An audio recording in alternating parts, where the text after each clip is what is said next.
Kitab Yunus merupakan kisah pemberontakan seorang nabi yang membenci Allah karena mengasihi musuh-musuhnya. Kitab Yunus ini unik di antara kitab para nabi di Perjanjian Lama, yang biasanya merupakan kumpulan firman Allah yang diucapkan melalui para nabi. Tetapi kitab Yunus tidak berfokus pada perkataan nabi, melainkan pada kisah tentang seorang nabi yang sangat kejam dan buruk. Yunus pernah muncul dalam kisah lain di Perjanjian Lama, yaitu pada masa pemerintahan Yerobeam kedua, salah seorang raja Israel yang paling jahat. Yunus pernah bernubuat demi kesenangan raja, dan berjanji bahwa raja akan memenangkan pertempuran dan mendapatkan kembali wilayahnya di perbatasan utara Israel. Nah, penting untuk kita ketahui bahwa Nabi Amos juga menentang Yerobeam, dan melalui Amos, Allah membalikkan nubuatan Yunus sehingga Yerobeam kehilangan semua wilayah tersebut karena begitu jahatnya dia. Jadi bahkan sebelum kisah Yunus dimulai, kita sudah meragukan karakternya. Kitab Yunus memiliki susunan yang indah dengan sastra yang berpasangan dan simetri. Pasal 1 dan 3 mengisahkan pertemuan Yunus dengan orang-orang yang bukan Israel. Pertama-tama dengan para pelaut dan kemudian dengan musuh yang dibenci Yunus, yaitu orang-orang Niniwe. Dan setiap bagian menampilkan perbandingan yang kocak antara keegoisan Yunus dengan kerendahan hati serta pertobatan orang-orang kafir. Pasal 2 dan 4 berisikan doa-doa Yunus. Yang pertama adalah semacam doa pertobatan. Sedangkan dalam doa lainnya, Yunus mengecam Allah karena ia terlalu baik. Nah, susunan yang rinci dari kitab ini dipadukan dengan gaya narasi yang sangat unik. Kisah ini dipenuhi dengan tipe-tipe karakter yang ironisnya merupakan kebalikan dari yang kita pikirkan. Jadi ada seorang nabi, hamba Allah, yang memberontak dan membenci Allahnya sendiri. Sedangkan para pelaut yang biasanya tidak bermoral, malahan memiliki hati yang lembut dan penuh pertobatan, dan mereka berpaling kepada Allah dalam kerendahan hati. Dan raja dari kerajaan yang paling kuat dan kejam di muka bumi ini malah merendahkan dirinya di hadapan Allah akibat khotbah Yunus yang hanya 5 kata. Bahkan lembu sapi milik raja pun bertobat. Kisah ini cocok dengan apa yang saat ini kita sebut sebagai satir atau sindiran, yang mengisahkan tentang tokoh-tokoh terkenal yang berada dalam keadaan ekstrim, dan dengan humor dan ironi, mereka mencela kebodohan dan kelemahan dalam karakter mereka. Mari kita pelajari lebih dalam, dan kita akan melihat bagaimana semua bagian ini dapat saling melengkapi. Kisah ini dimulai saat Allah memanggil Yunus dan menugaskannya untuk berseru melawan kejahatan dan ketidakadilan di Niniwe, ibu kota kerajaan Asyur, musuh bebuyutan Israel. Tetapi bukannya ia pergi ke timur, ke Niniwe, ia malah pergi ke arah yang berlawanan. Ia menemukan sebuah kapal yang akan pergi sejauh mungkin ke barat, ke Tarsis. Pertanyaan pentingnya adalah, mengapa? Mengapa Yunus melarikan diri? Apakah ia takut? Ataukah ia cuma tidak suka dengan orang Niniwe? Kita belum tahu. Jadi hamba Allah ini mencoba melarikan diri dari Allah dengan menaiki kapal yang penuh dengan pelaut-pelaut kafir. Ia turun ke bagian kapal paling bawah lalu tertidur dengan nyenyak. Maka Allah mengirimkan badai besar untuk membangunkan nabinya. Sementara ironisnya, para pelaut di atas kapal itu sepenuhnya terjaga dan sadar akan apa yang sedang terjadi. Mereka dapat melihat kuasa Allah yang sedang bekerja saat itu. Jadi mereka membuang undi dan mendapati bahwa Yunuslah penyebabnya. Jadi mereka meminta Yunus untuk memberikan penjelasan dan Yunus mengucapkan berbagai omong kosong tentang agama. Ia berkata, "Ya, aku seorang Ibrani dan aku menyembah Tuhan, Allah yang menjadikan lautan dan daratan." Lucu bukan? Apakah Yunus sedemikian bodohnya sehingga ia melarikan diri dari Allah yang menjadikan lautan dan daratan dengan naik kapal? Dan ketika para pelaut bertanya kepada Yunus, apa yang harus mereka lakukan? Ia berkata, "Campakkanlah aku ke dalam laut." Pada awalnya sih ini kelihatan sangat mulia, sampai kita menyadari bahwa sebenarnya ini merupakan tindakan Yunus yang paling egois. Iya, mana ada cara lain yang lebih baik untuk menghindar dari Niniwe. Jadi Yunus hendak membuat para pelaut yang tak bersalah ini bertanggung jawab atas kematiannya, dengan cara memaksa mereka agar membunuh dia. Tentu saja mereka enggan dan bahkan mereka bertobat kepada Allah selagi mereka melemparkan Yunus ke laut. Badai pun mereda dan mereka menjadi sangat takut kepada Allah Israel dan mereka sungguh-sungguh menyembah Allah, tidak seperti Yunus. Namun Allah menggagalkan rencana Yunus untuk melarikan diri dari Niniwe. Selagi Yunus tenggelam, Allah menyiapkan sebuah kuburan yang aneh dan basah untuk dia, perut seekor ikan besar. Nah, tentu saja dalam keadaan normal Yunus pasti mati. Tetapi dalam kisah ini, semuanya menjadi serba terbalik.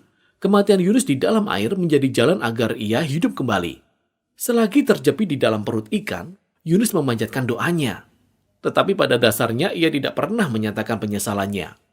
Meskipun demikian, ia tetap bersyukur kepada Allah yang tidak meninggalkan dia, dan ia berjanji bahwa sejak saat itu ia akan mentaati Allah apapun yang terjadi.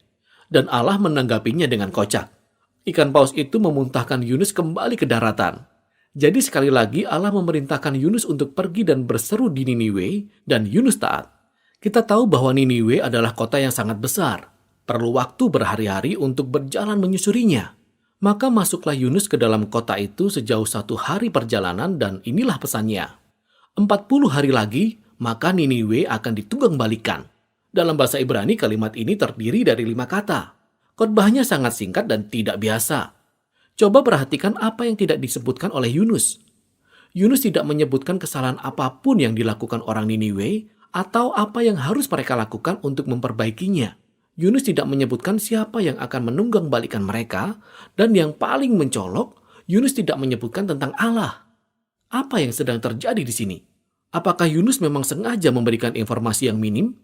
Ia seperti sedang berusaha menyabut pesannya sendiri, atau ia hendak memastikan kehancuran orang-orang Niniwe. Yunus tidak berusaha melakukan apapun di sini. Apapun motivasinya, rencananya tidak berhasil. Karena tidak lama setelah ia mengucapkan khotbah yang hanya 5 kata ini, Raja Niniwe dan seluruh kota, termasuk semua lembu sapinya, bertobat dalam duka dan duduk di atas abu. Jadi untuk kedua kalinya para penyembah berhala yang jahat ini menunjukkan bahwa mereka lebih tanggap daripada Nabi Allah sendiri. Akhirnya Allah mengampuni orang-orang Niniwe dan ia tidak jadi menghancurkan kota ini. Nah, inilah bagian yang luar biasa dari kisah ini. Kata terakhir dari khotbah singkat Yunus, ditunggang balikan. Artinya sama dengan dijungkir balikan. Kata ini bisa berarti kota Niniwe akan dijungkir balikan atau dihancurkan, seperti Sodom dan Gomora. Tetapi bisa juga mengacu pada suatu perubahan seperti sedang dibalikkan dan diubah menjadi sebaliknya. Dan lucunya, kata-kata Yunus benar-benar menjadi kenyataan, tapi tidak seperti yang ia inginkan. Niniwe memang dijungkir balikan, yaitu ketika musuh Yunus ini bertobat dan menemukan belas kasihan Allah. Pasal terakhir dalam kitab ini merangkum semua bagian ini. Yunus sangat marah, lalu ia mengucapkan doanya yang kedua. Pertama-tama dia memberitahu Allah mengapa ia melarikan diri pada pasal pertama. Bukan karena ia takut, melainkan karena ia tahu bahwa Allah begitu pengasih dan penyayang. Luar biasanya, Yunus sebenarnya mengutip gambaran Allah tentang dirinya sendiri dari kitab Keluaran, lalu ia melontarkannya kembali ke hadapan Allah sebagai suatu penghinaan. Ia tahu bahwa Allah itu penuh belas kasihan, dan bagaimanapun juga ia akan mengampuni orang-orang Niniwe yang jahat ini. Kita bisa merasakan kemarahan dalam perkataan Yunus. Yunus kemudian menyudahi percakapan itu dan ia berdoa agar Allah mencabut nyawanya saat itu juga. Ia lebih baik mati daripada hidup dengan Allah yang mengampuni musuh-musuhnya. Yunus beruntung karena Allah tidak menurutinya. Allah hanya bertanya apakah layak Yunus marah kepada Allah. Yunus mengabaikan pertanyaan Allah dan ia pergi keluar kota untuk berkemah di bukit terdekat, menunggu apa yang akan terjadi pada kota itu. Bisa saja orang Niniwe bertobat tetapi tetap dihukum Allah. Namun apa yang terjadi kemudian sangatlah aneh. Allah membuat pohon jarak untuk melindungi Yunus dari matahari dan membuatnya sangat senang. Tapi kemudian Allah mendatangkan ulat untuk menggerogoti tanaman itu sehingga Yunus kehilangan tempat berteduh. Dan di sana di bawah terik matahari, Yunus meminta lagi agar Allah mencabut nyawanya. Maka Allah bertanya lagi kepada Yunus, apakah layak Yunus marah?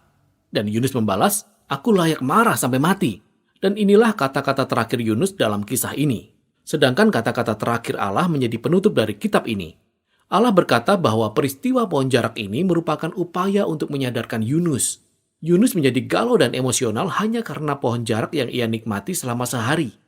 Lalu Allah bertanya kepada Yunus, bukankah manusia lebih berharga daripada pohon jarak? Bukankah layak jika Allah merasakan emosi dan kegalauan yang sama terhadap kota Niniwe, yang dipenuhi oleh ribuan orang yang tersesat, termasuk lembu sapi mereka? Demikianlah akhir dari kitab ini, di mana Allah meminta Yunus mengizinkannya untuk menunjukkan belas kasihannya kepada musuh-musuhnya. Dan apa jawaban Yunus? Jawabannya tidak tertulis dalam kisah ini karena bukan itu intinya. Intinya adalah kitab ini sedang berusaha mencobai kita Dan pertanyaan-pertanyaan Allah di sini sebenarnya ditujukan kepada kita, para pembaca. Apakah kita bisa menerima jika Allah mengasihi musuh-musuh kita? Jadi kitab ini menjadi cermin bagi kita yang membacanya. Kitab Yunus menyoroti bagian terburuk dari karakter kita. Kita seharusnya memiliki kerendahan hati dan rasa syukur karena Allah mengasihi musuh-musuhnya dan sabar menghadapi Yunus yang ada dalam diri kita semua. Jadi kisah yang tidak biasa ini justru menjadi kabar baik tentang betapa luasnya kemurahan Allah yang seharusnya menantang hingga ke kedalaman hati kita. Demikianlah kitab Yunus.